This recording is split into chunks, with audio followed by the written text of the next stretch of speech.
ay ilang netizens ang nagtaka kung bakit wala si Kim Chiu sa kasal ni Maha Salvador at Rambo Nunez. Ikinasal sina Maha at Rambo sa Bali, Indonesia, noong July 31, 2023. Sa YouTube, binigyang linaw ni Kim ang tungkol dito.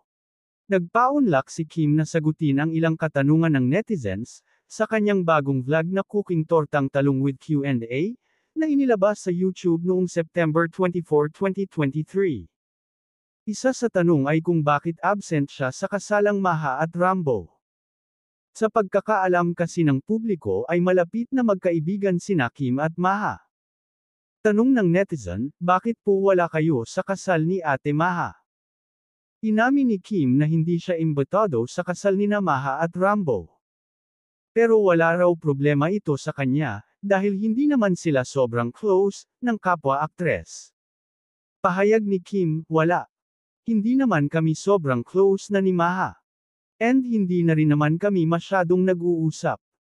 And syempre kapag kasal mo, gusto mo yung mga taong gusto mo lang, gusto mong nandiyan, to witness your love sa partner mo. Dagdag pa niyang natatawa, hindi ako naimbitahan. Pero okay lang talaga. Sabi pa niya, pero siguro sa kasal, hindi naman na importante kung imbitado ka o hindi. Basta sa sarili mo, masaya ka na nangyari sa kanya yun.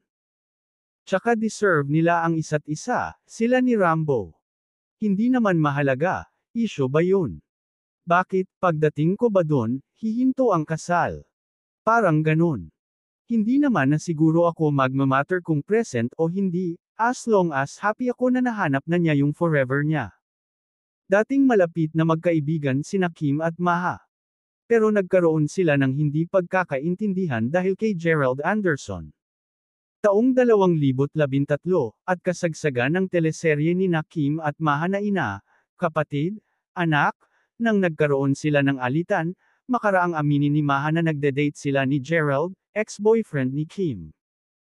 Kasunod nito, ilang taong hindi nagpansinan sina Kim at Maha, hanggang sa mapaulat na nagkaayos sila noong April 2014. Pagsapit ng 2015 ay nagkahiwalay rin sina Gerald at Maha.